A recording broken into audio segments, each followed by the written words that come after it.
It's a basic human need to ask, who are we? Where do we come from? How did we get here?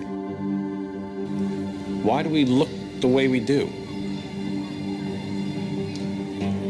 The story of our evolution is just a small chapter in a much larger story. The evolution of all living things. Evolution shows us that we're much more connected to the rest of the world, the rest of animal life, than we could ever have imagined. We can recognize the connection to our closest relatives, but when we know how to look, we can also find it in other mammals, birds, reptiles, fish, even insects. The deeper we dig, the farther back we go, the more we see that everything alive has evolved from a single starting point. The tree of life has been branching for 4 billion years. And we can now follow its branches back to their roots. When we look back over time, we find certain signposts, certain key events, the great transformations, the big evolutionary steps. In the history of our planet, a few great transformations have opened the door for new ways of life and new forms of life. 50 million years ago, land mammals evolved into sea creatures. Long before that, fish colonized land. At the dawn of animal life itself, the first bodies appeared. These are some of the chapters in life's story. Our story. And part of the fun of studying this is understanding each different chapter. Because by understanding those chapters, we can begin to see the unity of life, the common history of all life on Earth.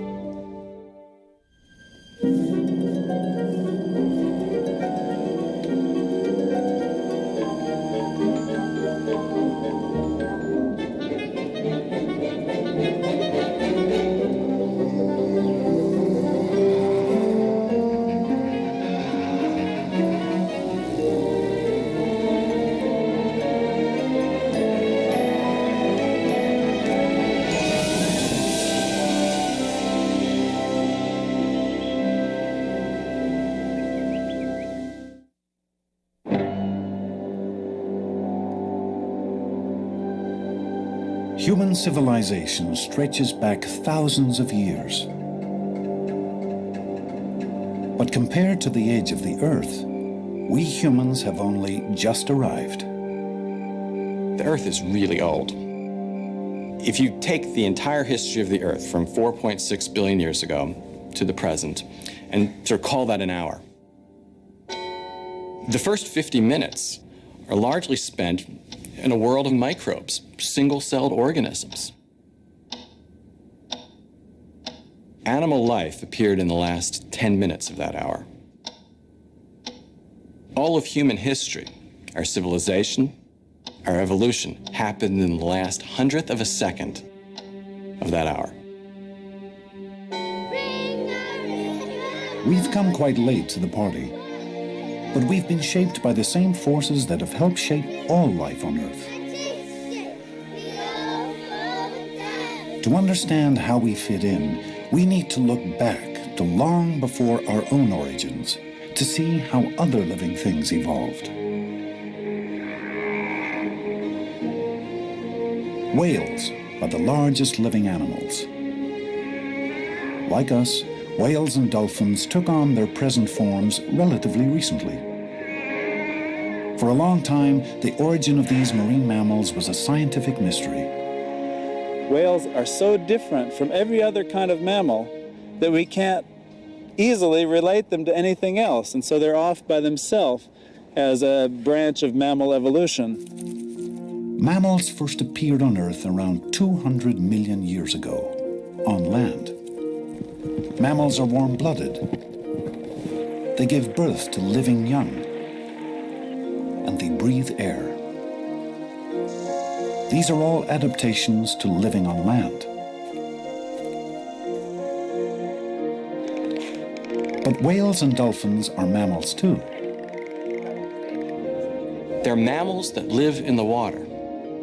But we know that mammals evolved on land. So it's a real puzzle how whales originally evolved.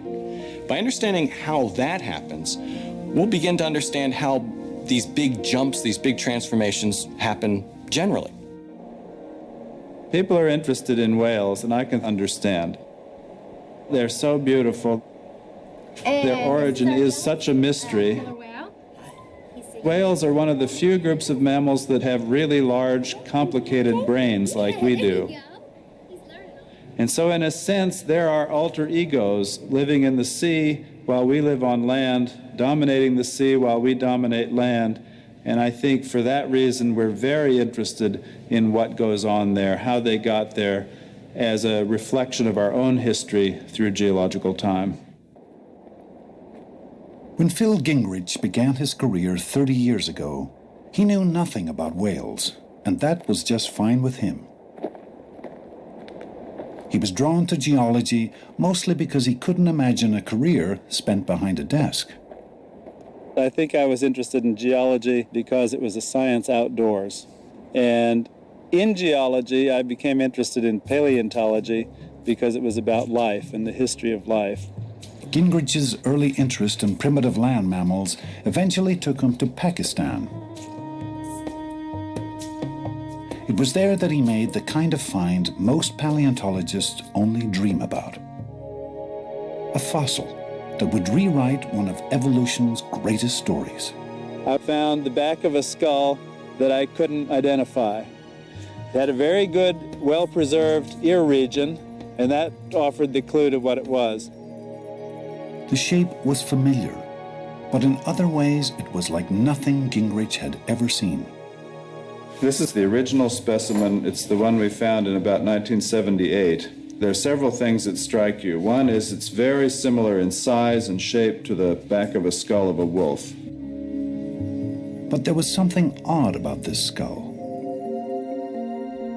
On its underside was a walnut-sized bump. If this wasn't here, I would think that this was an archaic carnivorous mammal, what we call a creodont. But it is here.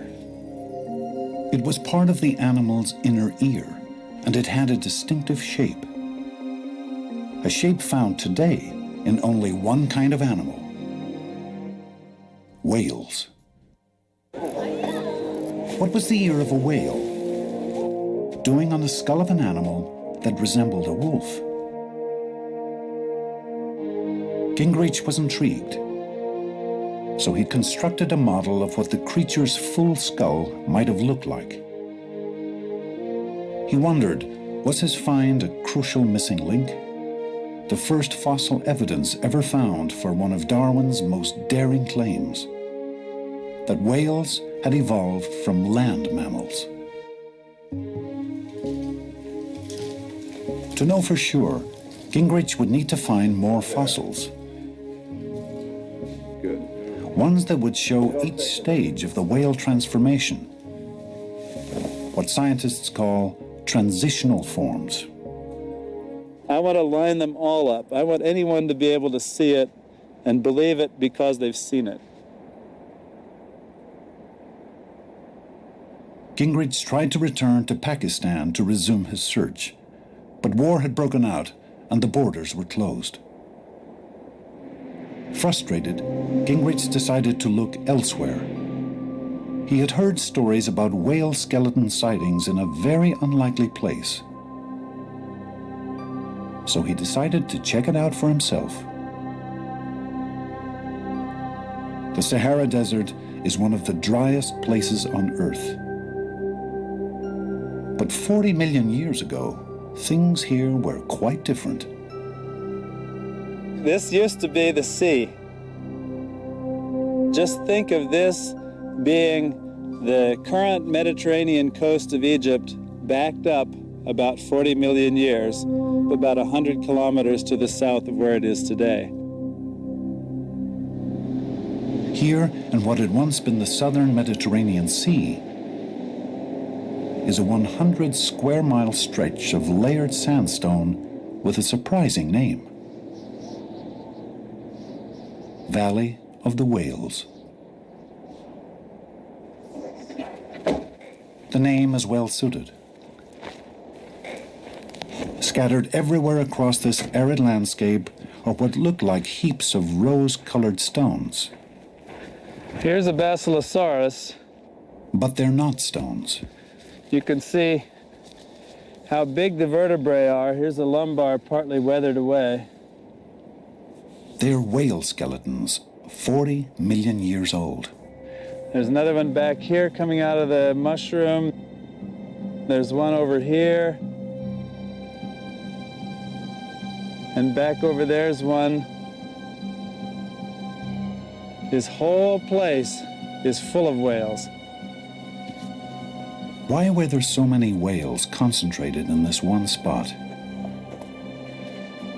Gingrich believes that Whale Valley was once a protected bay, a lagoon hidden from the open sea by underwater sandbars.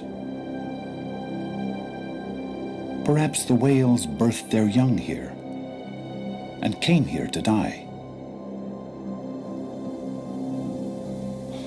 But even with hundreds of whale bones at his feet, Gingrich was disappointed.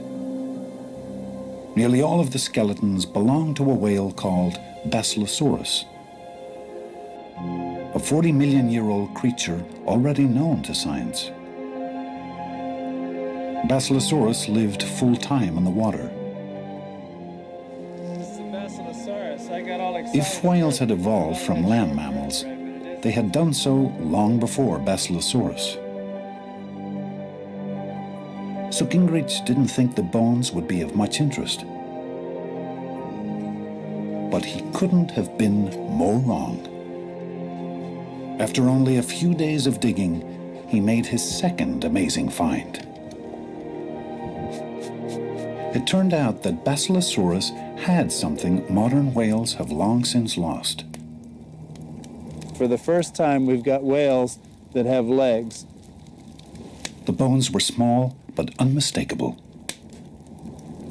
A pelvis, a kneecap, even toes. This whale had a complete set of leg bones. Gingrich brought back as much of the skeleton as he could carry. It was dramatic evidence that whales had once been four-legged animals. Since Gingrich's finds, he and others have filled in more of this fantastic story. Scientists now think that the earliest ancestor of whales was similar to this 50 million year old wolf-like mammal called Synonyx. Synonyx was a predatory scavenger that lived and hunted along the shores of an ancient sea. Perhaps its descendants found the water a source of abundant food and a haven from competition. Over millions of years, front legs became fins. Rear legs disappeared. Bodies lost fur and took on their familiar streamlined shape. Since Gingrich's first find, named Pakicetus, the list of known transitional whales has grown. It now includes Ambulocetus, Rhodocetus, Durodon, as well as Basilosaurus. They reveal another element of whale evolution, the gradual migration of nostrils to the top of the head as whales adapted to breathing in the water. How did whales lose their legs? As the years went by, they evolved into newer types of... Gingrich's work demonstrates what Darwin himself insisted, that the evidence for evolution is all around us if we choose to look for it. And bones aren't the only evidence of whale evolution. Their ancestry is also visible in the way they move. Frank Fish studies how today's marine mammals swim. He looks for their evolutionary heritage in the way they move through the water.